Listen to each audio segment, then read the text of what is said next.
Jadi Allah ingin menekankan bahwa jangan sampai ada penyesalan setelah masuk ke alam kubur ini karena ada dinding pemisah yang tidak bisa membuat Anda itu kembali lagi ke dunia. Jadi mumpung belum masuk, siap-siap. Karena kalau sudah masuk ada pemisah yang kuat yang nggak bisa mengembalikan lagi kita ke dunia.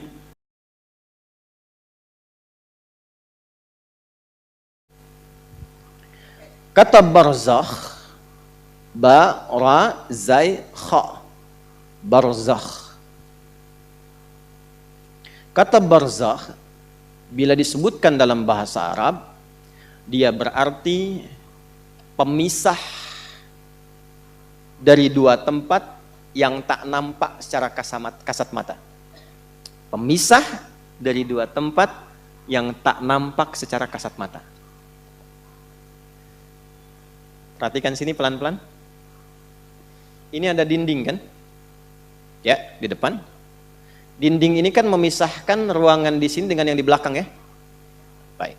Lihat lagi dindingnya, ada kaca di samping. Teman-teman lihat dari luar ke kanan. Ada dinding ya? Itu pemisah kan ya? Kelihatan nggak dindingnya?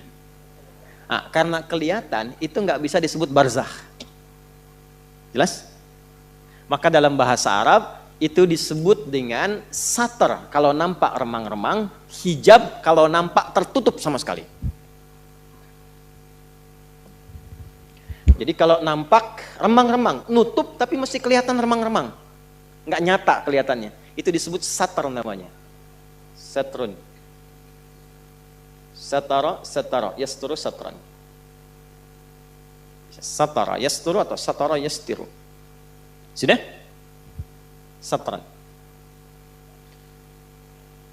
Pernah dengar sutrah? Sutrah ya? Kalau mau sholat ada sutrah kan? Nah, kenapa sutrah disusun tidak terlampau tinggi sehingga nampak keadaan keseluruhan bagiannya? Jelas? Yang penting ada pembatas yang ketahuan kalau orang mau lewat itu, ada orang sholat gak boleh dilewati. Tapi kalau penutup total, begini, gak terlihat di belakang ini ada apa.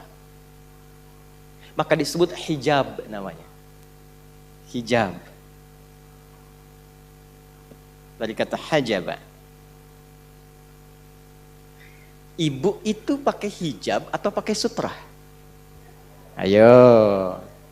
Saya ulangi, hijab atau apa? Sutrah. Kalau pakai hijab, maka pakailah penutup itu sehingga tidak tampak dari yang dihijabi itu. Jadi jangan sampai menggunakan penutup, tapi bagian dari tubuh itu masih tampak secara remang-remang. Itu bukan hijab namanya. Itulah kenapa disebut dengan hijab dan diberikan isyarat agak dilonggarkan itu yudnina min jalabibihinna.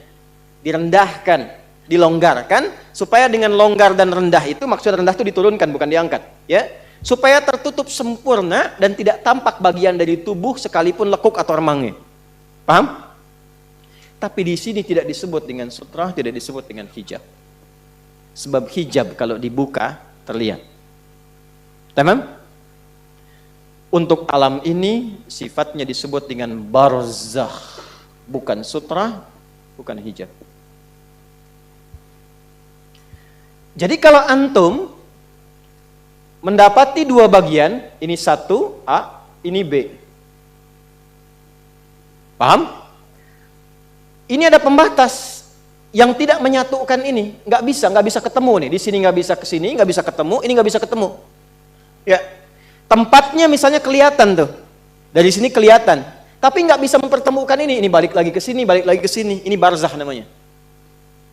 Kalau di lautan yang luas, yang besar, pernah melihat misalnya di YouTube, ya, atau National Geographic ada tiba-tiba ikan, terus balik lagi, ikan balik lagi. Ketika diteliti ternyata itu pertemuan dua arus di situ, ya. Kemudian tiba-tiba ada pembatas di antara dua itu sehingga ikannya nggak sampai ke tempat lain. Begitu nyampe ke sini balik lagi, nyampe ke sini balik lagi.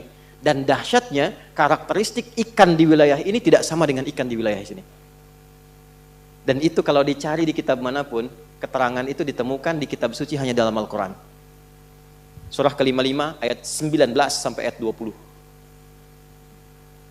Ya. Marajal bahraini yaltaqiyan bainahuma barzakhul la yabghiyan.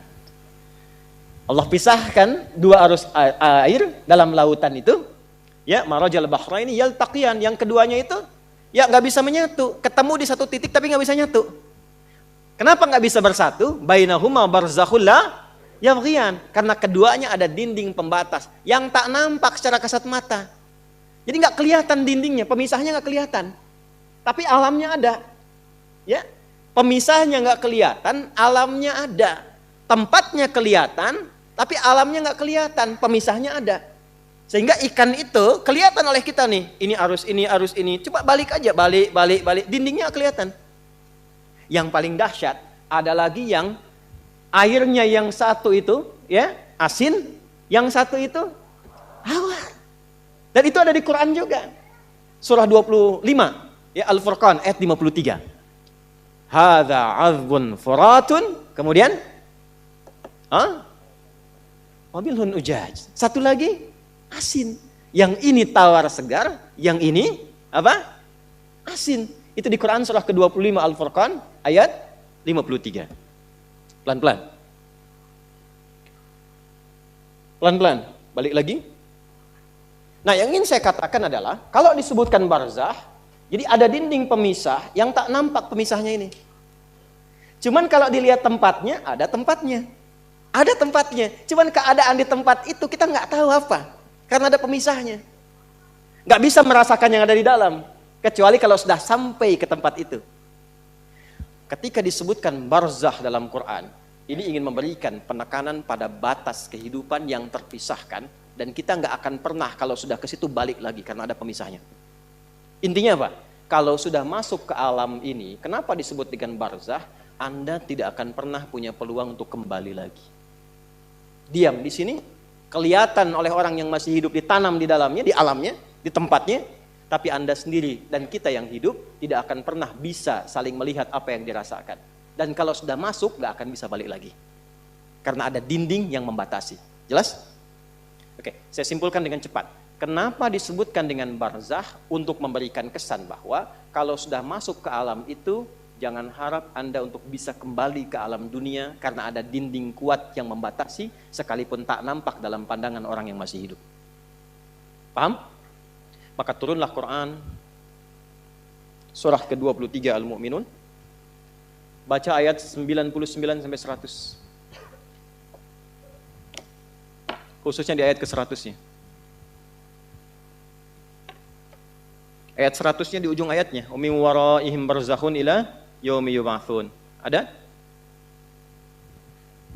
Baik, saya percepat saja. Dan ketika datang kematian itu,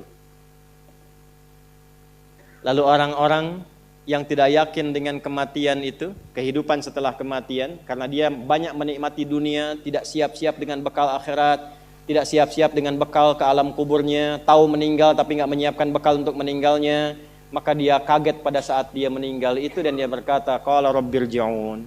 Ya Allah, pengen balik lagi. Pengen balik lagi. Bahkan nanti di surah Al-Munafiqun itu jelas dikatakan, ya, fa as-saddaqa wa aqum minas salihin. Di sini juga nanti 100-nya begitu, amalas salihah. Ya Allah, berikan saya kesempatan, saya pengen mengganti semua kegiatan saya selama hidup sebelum meninggal. Berikan kesempatan sekejap saja, saya ganti semua dengan yang saleh, yang kau ridhai. Jadi Allah ingin menekankan bahwa jangan sampai ada penyesalan setelah masuk ke alam kubur ini, karena ada dinding pemisah yang tidak bisa membuat Anda itu kembali lagi ke dunia. Jadi mumpung belum masuk, siap-siap. Karena kalau sudah masuk ada pemisah yang kuat yang nggak bisa mengembalikan lagi kita ke dunia. Jelas sampai sini? Kalau mendengar kata barzah, ini akan dimaksudkan. Kalau mendengar kata barzah, maka ingat-ingatlah bekal apa yang sudah kita kumpulkan agar tidak menyesal setelah masuk ke alam kuburnya. Itu maksudnya. Saya ulang, kalau mendengar kata barzah, maka segera tancapkan ke dalam jiwa untuk mengingat bekal yang telah kita kumpulkan. Karena kalau sudah masuk ke alamnya, yang disebut dengan kubur, ada dinding pembatas yang akan menghalangi kita untuk kembali lagi ke tempat yang pernah kita beraktivitas. Tak akan mungkin bisa kembali. Apalagi kalau Anda menyelam ke lautan. Atau misalnya melihat tayangan, tiba kemudian disebutkan di channel pengetahuan, ini ada dinding pemisah, ikan-ikan gak bisa masuk ke situ, dia balik lagi. Maka segeralah berpikir, itulah yang ditampakkan oleh Allah setelah kita wafat, ada dinding pemisah yang tidak akan pernah menjadikan kita kembali ke tempat asal. Paham? Yuk kita simpulkan. 1. Kesimpulan pertama, Allah menekankan dengan kata barzakh kepada setiap insan beriman. Awas, kalimatnya insan beriman ya. Kalau enggak beriman itu pilihan. Allah menekankan dengan kata barzakh pada setiap insan beriman agar berbekal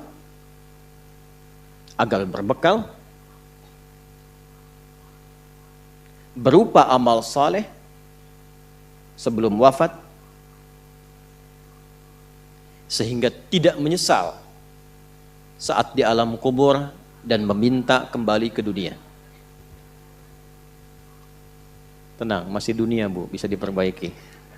Alam kubur nggak bisa kembali. Sudah? Agar tidak menyesal saat di alam kubur dan minta kembali ke dunia. Itu 1. Sudah? Baik.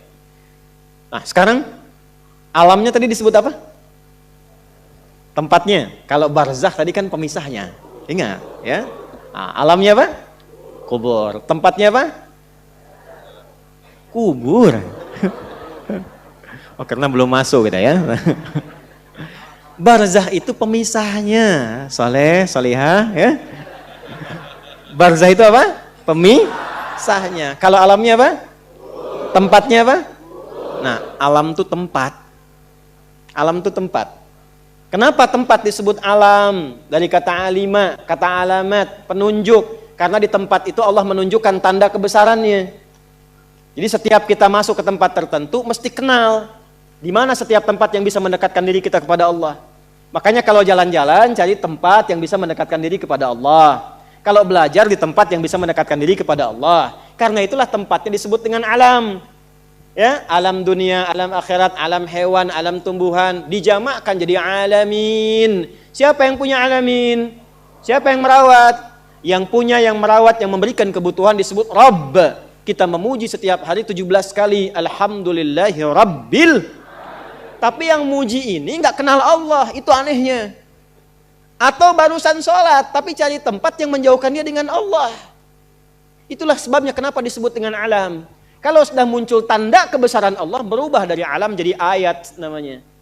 Makanya kalau ke alam kubur, jalan-jalan ke kuburan lihat, itu mesti mampu mendekatkan diri dengan Allah bagi insan beriman.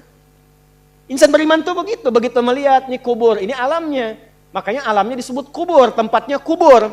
Kenapa bagian dari alam? Sebagai tanda bahwa kita akan ke situ. Supaya ingat. Makanya Nabi kan sering mengingatkan, ke alam kubur itu kan untuk ingat akhirat kan? Bukan untuk ingat dunia. Ya, ini gambarannya. Baik, jadi sekali lagi, kalau alamnya disebut apa? Kubur. Juga tempatnya disebut apa? Artinya kubur menunjuk kepada tempat dan atau alam. Baik, pelan-pelan. Bagaimana keadaan di kubur itu?